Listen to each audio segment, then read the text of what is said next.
Good afternoon. I know it's cloudy, but that's the weather that I have. Hope you enjoy seeing some of the clouds. I'm going to continue with chapter 7, love language number 4, acts of service. Before we leave Jim and Janice, let's re-examine Jim's answer to my question. Do you feel loved by Janice?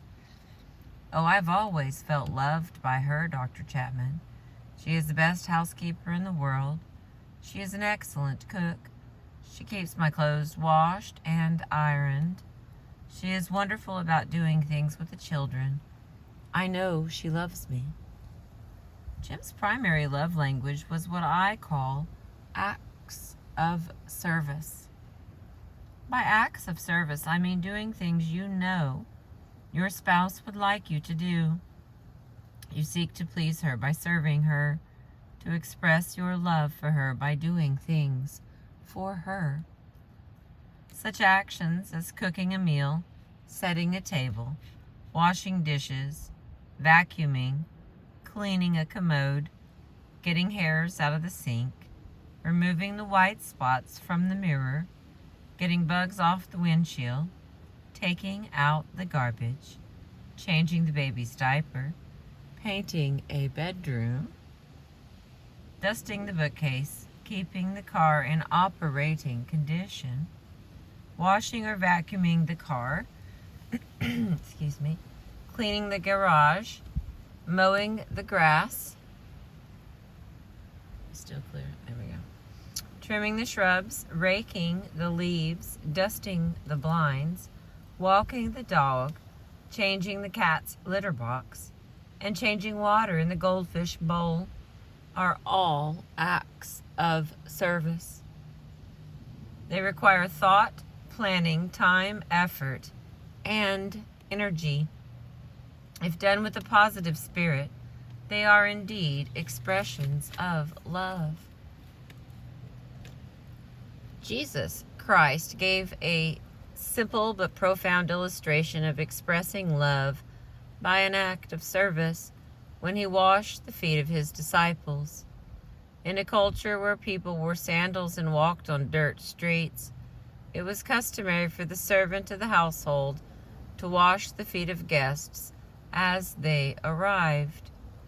Jesus, who had instructed his disciples to love one another, gave them an example of how to express that love when he took a basin and a towel and proceeded to wash their feet. After that simple expression of love, he encouraged his disciples to follow his example. Earlier in his life, Jesus had indicated that in his kingdom, those who would be great would be servants. In most society, those who are great lord it over those who are small. But Jesus Christ said that those who are great would serve others. The Apostle Paul summarized that philosophy when he said, "Serve one another in love." I discovered the impact of acts of service in the little village of China Grove, North Carolina. China Grove sits in central North Carolina, originally nestled in chinaberry trees, not far from Andy Griffith's legendary Mayberry, and an hour and a half from Mount Pilot. At the time of this story, China Grove was a textile town with a population of 1,500. I had been away for more than 10 years, studying anthropology, psychology, and theology. I was making my semi-annual visit to keep in touch with my roots. Almost everyone I knew, except Dr. Shin and Dr. Smith, worked in the mill. Dr. Shin was the medical doctor, and Dr. Smith was the dentist. And of course, there was Preacher Blackburn, who was pastor of the church. For most couples in China Grove, life centered on work and church. The conversations at the mill focused on the superintendent's latest decision and how it affected their job in particular. The services at church focused mainly on the anticipated joys of heaven. In that pristine American setting, I discovered love language number 4.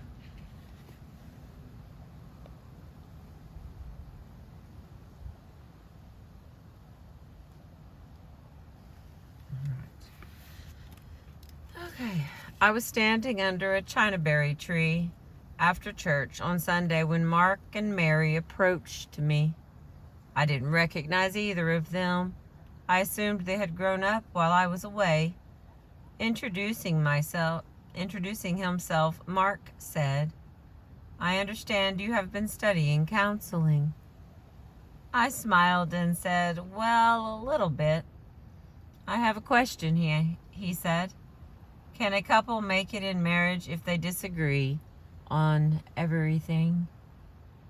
It was one of those theoretical questions that I knew had a personal root. I brushed aside the theoretical nature of his question and asked him a personal question. "How long have you been married?" 2 years, he responded. "And we don't agree on anything." "Give me some examples," I continued. "Well, for one thing, Mary doesn't like me to go hunting. I work all week in the mill and I like to go hunting on Saturdays. Not every Saturday, but when hunting season is in." Mary had been silent until this point when she interjected. "When hunting season is out, he goes fishing. And besides that, he doesn't hunt just on Saturdays. He takes off from work to go hunting. Once or twice a year, I take off 2 or 3 days from work to go hunting in the mountains with some buddies. I don't think there's anything wrong with that." "What else do you disagree on?" I asked. "Well, she wants me to go to church all the time. I don't mind going on Sunday morning, but Sunday night I like to rest. It's all night if she wants to go, but I don't think I ought to have to go. I mean, it's all right." It's all right. Sorry. Again, Mary spoke up. "You don't really want me to go either," she said. "You fuss every time I walk out the door." I knew that things weren't supposed to be getting this hot under a shady tree in front of a church. As a young, aspiring counselor, I feared that I was getting in over my head. But having been trained to ask questions and listen, I continued. "What other things do you disagree on?" This time, Mary answered. "He wants me to stay home all day and work in the house," she said. "He gets mad if I go see my mother or go shopping or something." "I don't mind her going to see her mother," he said. "But when I come home, I like to see the house cleaned up. Some weeks she doesn't make the bed up for 3 or 4 days, and half the time she hasn't even started supper. I work hard and I like to eat when I get home. Besides that, the house is a mess," he continued. "The baby's things are all over the floor. The baby is dirty, and I don't like filth. She seems to be happy to live in a pig pen. We don't have very much, and we live in a small mill house, but at least it could be clean." "What's wrong with his helping me around the house?" Mary asks. "He acts like a husband shouldn't do anything around the house. All he wants to do is work and hunt. He expects me to do everything. He even expects me to wash the car." Thinking that I had better start looking for solutions rather than prying for more disagreements, I looked at Mark and asked, "Mark, when you were dating, before you got married, did you go hunting every Saturday?" "Well, most Saturdays," he said, "but I always got home in time to go see her on Saturday night. Most of the time I'd get home in time to wash my truck before I even went to see her. I didn't like to go to see her with a dirty truck." "Mary, how old were you when you got married?" I asked. "I was 18, she said. "We got married right after I finished high school. Mark graduated a year before me, and he was working." "During your senior year in high school, how often did Mark come to see you?" I inquired. He came almost every night, she said.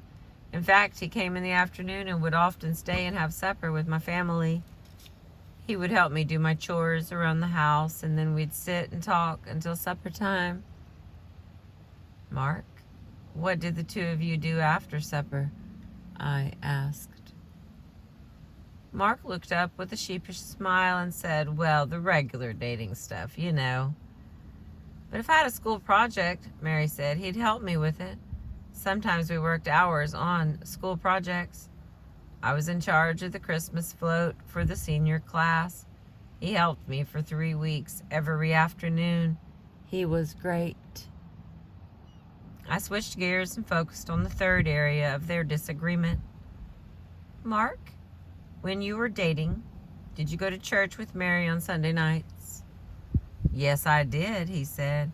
If I didn't go to church with her, I couldn't see her that night. Her father was strict that way.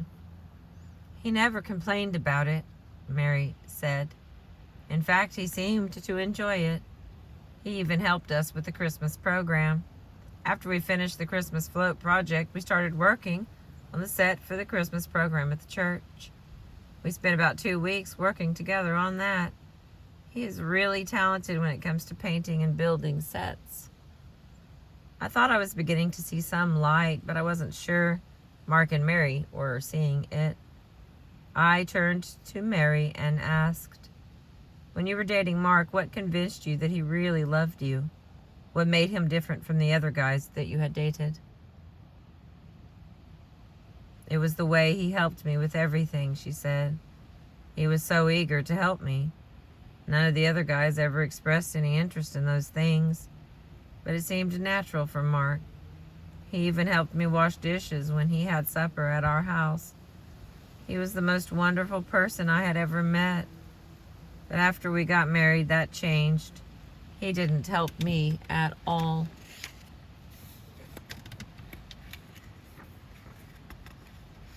Turning to Mark, I asked, why do you think you did all those things for her and with her before you were married? It just seemed natural for me, he said. It's what I would want someone to do for me if she cared about me. Why do you think you stopped helping her after you got married? I asked. Well, I guess I expected it to be like my family. Dad worked and Mom took care of things at the house. I never saw my dad vacuum the floor or wash the dishes or do anything around the house.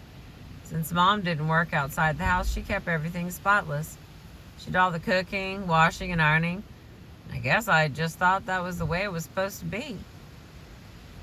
Hoping that Mark was seeing what I was seeing, I asked Mark a moment ago, what did you hear Mary say when I asked her what really made her feel loved by you when you were dating? He responded, helping her with things and doing things with her. Requests give direction to love, but demands stop the flow of love.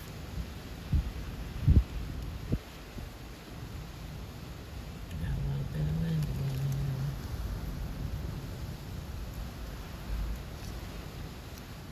Kind of blowing us around a little bit. So you can understand, I continued, how she could feel unloved when you stopped helping her with things. His head was bobbing up and down. I continued, it was a normal thing for you to follow the model of your mother and father in marriage. Almost all of us tend to do that. But your behavior toward Mary was a radical change from your courtship. The one thing that had assured her of your love disappeared. Then I turned to Mary and asked, what did you hear Mark say when I asked, why do you do all these things to help Mary when you were dating? Why did you do all of those things? He said that it came naturally to him, she replied. That's right, I said. And he also said that is what he would want someone to do for him if she loved him. He was doing those things for you and with you because in his mind, that's the way anyone shows love. Once you were married and living in your own house, he had expectations of what you would do if you loved him. You would keep the house clean, you would cook, and so on. In brief, you would do things for him to express your love. When he did not see you doing those things, do you understand why he would feel unloved? Mary's head was also bobbing now. I continued. My guess is that the reason you are both so unhappy in your marriage is that neither of you is showing your love by doing things for each other. Mary said, I think you are right. And the reason I stopped doing things for him is because I resented his demanding spirit. It was as if he were trying to make me be like his mother. You are right, I said, and no one likes to be forced to do anything. In fact, love is always freely given. Love cannot be demanded. We can request things of each other, but we must never demand anything. Requests give direction to love, but demands stop the flow of love. Mark broke in and said, She's right, Dr. Chapman. I was demanding and critical of her because I was disappointed in her as a wife. I know I said some cruel things, and I understand how she could be upset with me. I think things can be turned around rather easily at this juncture, I said. I pulled 2 note cards out of my pocket. Let's try something. I want each of you to sit on the steps of the church and make a request list. Mark, I want you to list 3 or 4 things that, if Mary chose to do them, would make you feel loved when you walk into the house in the afternoon. If making the bed is important to you, then write it down. Mary, I want you to make a list of 3 or 4 things that you would really like to have Mark's help in doing. Things which, if he chose to do them, would help you know that he loved you. I'm big on lists. They force us to think concretely. After 5 to 6 minutes, they handed me their lists. Mark's list read, make up the beds every day, have the baby's face washed when I get home, put her shoes in the closet before I get home, try to have supper at least started before I get home so that we could eat within 30 to 45 minutes after I get home. I read the list out loud and said to Mark, I'm understanding you to say that if Mary chooses to do these 4 things, you will view them as acts of love toward you. That's right, he said. If she did those 4 things, it would go a long way in changing my attitude toward her. Then I read Mary's list. I wish she would wash the car every weekend instead of expecting me to do it. I wish she would change the baby's diaper after he gets home in the afternoon, especially if I'm working on supper. I wish she would vacuum the house for me once a week. I wish she would mow the grass every week in the summer and not let it get so tall that I am ashamed of our yard. I said, Mary, am I understanding you to say that if Mark chooses to do those 4 things, you would take his actions as genuine expressions of love toward you? That's right, she said. It would be wonderful if he would do those things for me. Does this list seem reasonable to you, Mark? Is it feasible for you to do these things? Yes, he said. Mary, do the things on Mark's list seem reasonable and feasible to you? Could you do them if you chose to? Yes, she said. I can do those things. In the past, I have felt overwhelmed because no matter what I did, it was never enough. Mark, I said, you understand that what I am suggesting is a change from the model of marriage that your mother and father had. Oh, he said, my father mowed the grass and washed the car. But he didn't change the diapers or vacuum the floor, right? Right, he said. You don't have to do these, you understand. If you do them, however, It will be an act of love. 2. Marry. What we do for each other before marriage is no indication of what we will do after marriage. And to Mary I said, you understand that you don't have to do these things, but if you want to express love for Mark, here are 4 ways that will be meaningful to him. I want to suggest that you try these for 2 months and see if they help. At the end of 2 months, you may want to add additional requests to your lists and share them with each other. I would not add more than 1 request per month, however.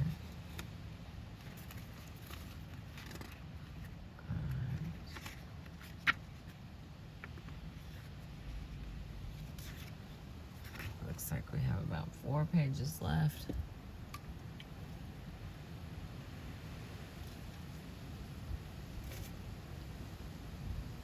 All right, here we go. This really makes sense, Mary said. I think you have helped us, Mark said. They took each other by the hand and walked toward their car. I said to myself out loud, I think this is what church is all about. I think I'm going to enjoy being a counselor. I have never forgotten the insight I gained under the chinaberry tree.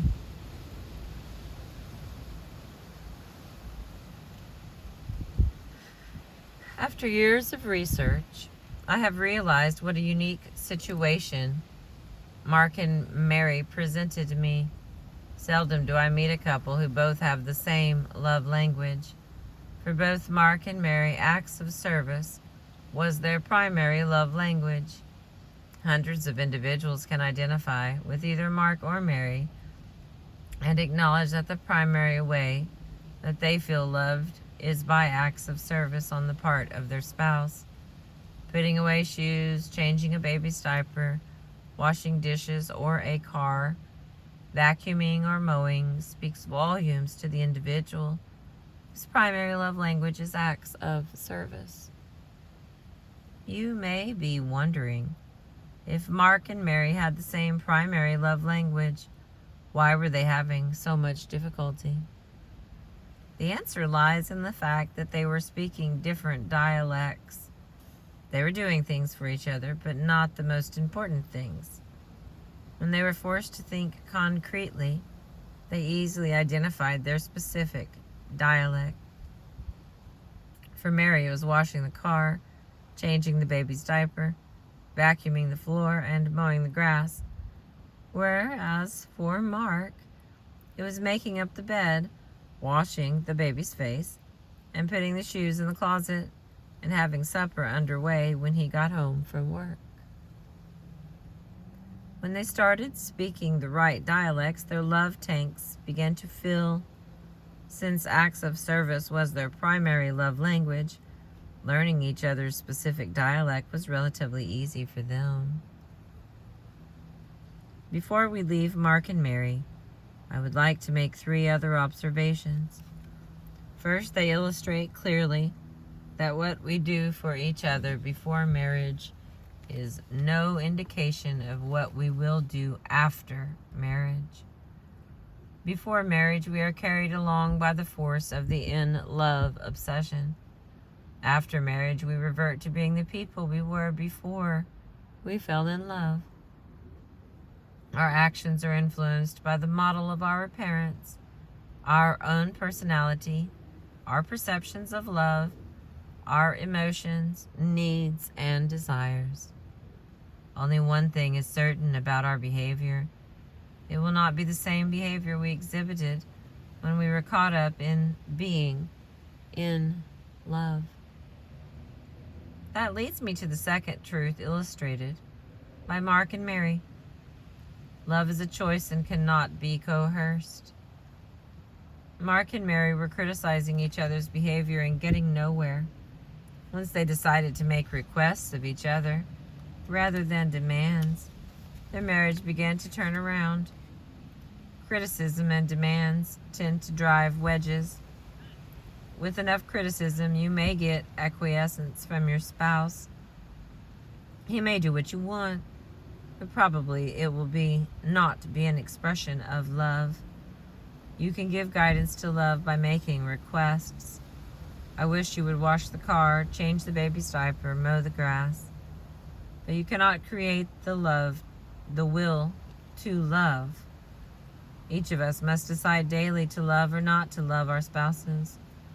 If we choose to love, then expressing it in the way in which our spouse requests will make our love most effective emotionally. There is a third truth, which only the mature lover will be able to hear. My spouse's criticisms about my behavior provide me with the clearest clue to her primary love language. People tend to criticize their spouse most loudly in the area where they themselves have the deepest emotional need. Their criticism is an ineffective way of pleading for love. If we understand that, it may help us process their criticism in a more productive manner. A wife may say to her husband after he gives her a criticism, "It sounds like that is extremely important to you. Could you explain why it is so crucial?" Criticism often needs clarification. Initiating such a conversation may eventually turn the criticism into a request rather than a demand. Mary's constant condemnation of Mark's hunting was not an expression of her hatred for the sport of hunting. She blamed hunting as the thing that kept him from washing the car, vacuuming the house, and mowing the grass. When he learned to meet her need for love by speaking her emotional love language, she became free to support him in his hunting. The next category is doormat or lover? ? I have served him for 20 years. I have waited on him hand and foot. I have been his doormat while he ignored me, mistreated me, and humiliated me in front of my friends and family. I don't hate him. I wish him no ill, but I resent him, and I no longer wish to live with him. That wife has performed acts of service for 20 years, but they have not been expressions of love. They were done out of fear, guilt, and resentment. Due to the sociological changes of the past 30 years, there is no longer a common stereotype of the male and female role in American society. The doormat is an inanimate object. You can wipe your feet on it, step on it, kick it around, or whatever you like. It has no will of its own. It can be your servant, but not your lover. When we treat our spouses as objects, we preclude the possibility of love. Manipulation by guilt. If you were a good spouse, you would do this for me, is not the language of love. Coercion by fear. You will do this or you will be sorry, is alien to love.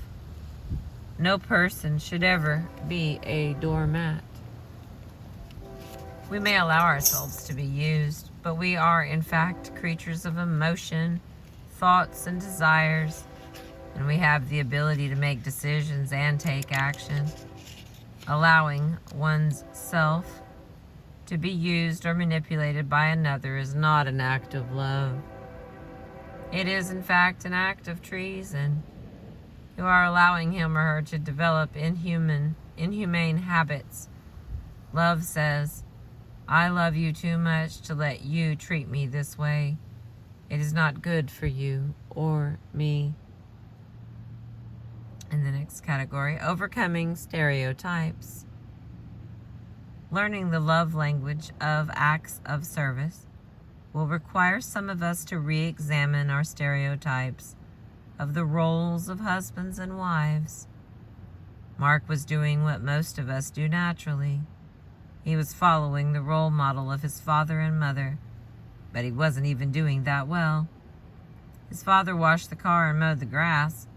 Mark did not, but that was the mental image he had of what a husband should do.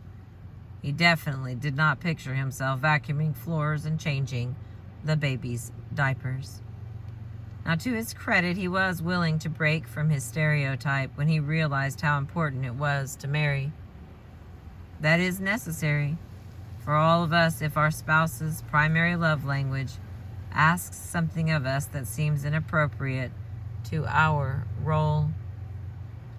Due to the sociological changes of the past 30 years, there is no longer a common stereotype of the male and female role in American society. Yet that does not mean that all stereotypes have been removed. It means rather that the number of stereotypes has been multiplied.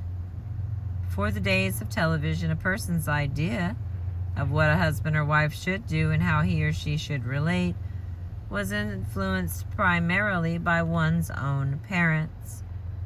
With the pervasiveness of television and the proliferation of single-parent families, however, role models are often influenced by forces outside the home.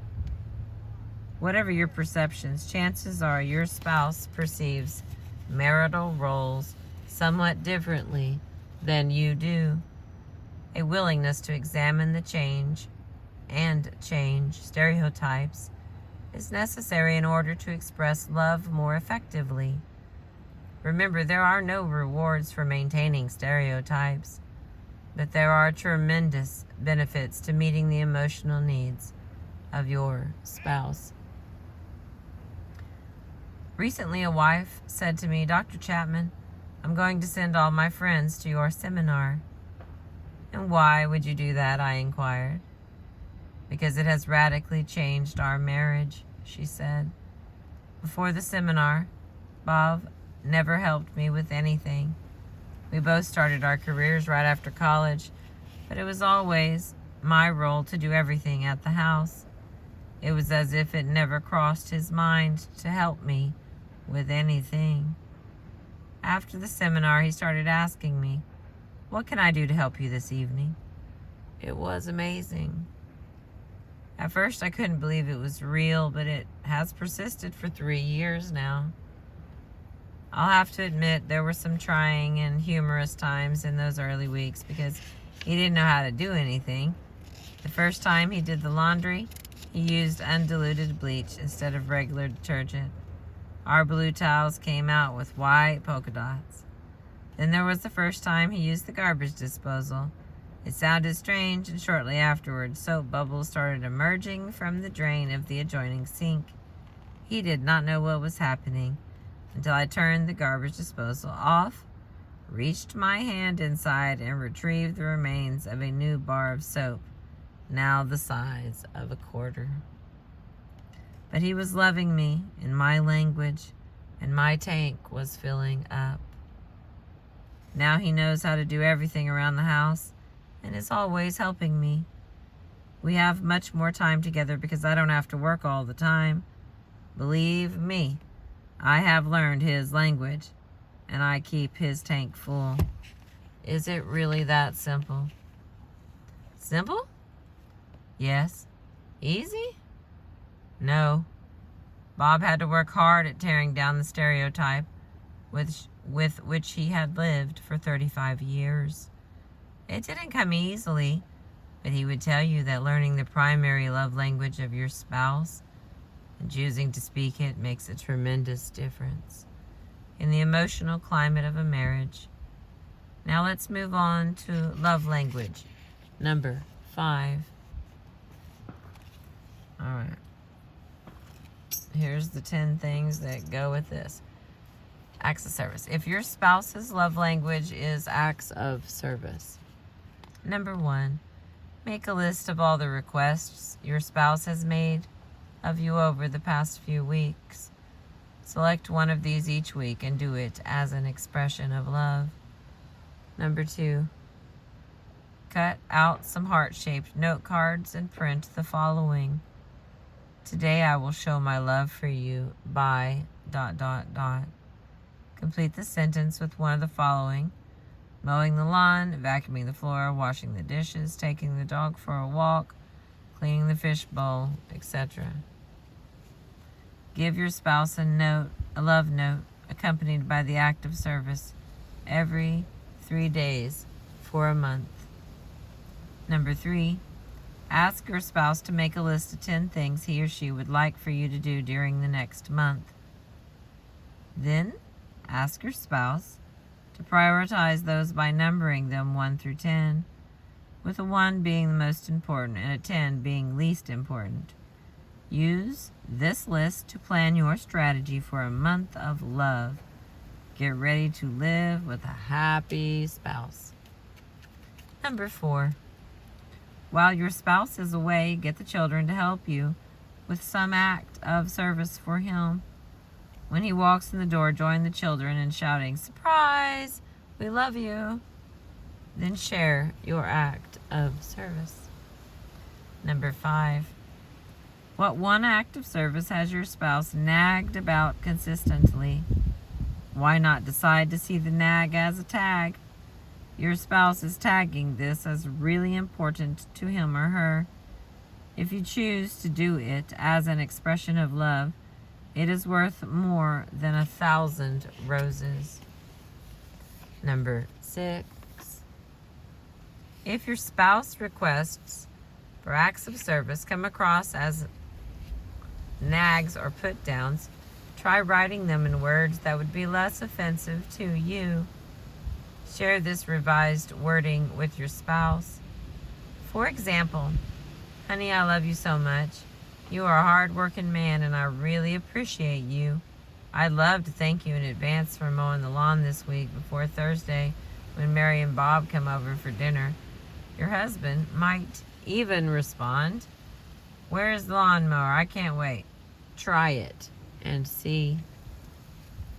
Number 7, do some major acts of service like washing the car, cooking a meal, painting a bedroom, or washing the deck, and then post a sign that reads, "To," put the spouse's name in, "with love," and then sign your name. Number 8, if you have more money than time, hire someone to do the acts of service that you know your spouse would like for you to do, such as the lawn, the house cleaning, the car washing, and the laundry. If you take the responsibility for getting it done, you will be speaking love even when you are away. Number 9, ask your spouse to tell you the daily acts of service that would really speak love to him or her. These might include such things as putting your dirty clothes in the hamper, getting the hairs out of the sink, hanging up your clothes at night, closing the door when you go outside, preparing a meal, closing the door when you go inside, preparing a meal and washing the dishes. There we go. Seek to work these into your daily schedule. Little things really do mean a lot. Number 10, periodically ask your spouse, "If I could do one special act of service this week, what would you request?" If possible, do it and watch your spouse's love tank fill up. I've been reading The 5 Love Languages by Gary Chapman to you, and that was just chapter 7, Acts of Service. Thanks for being with me. I appreciate you.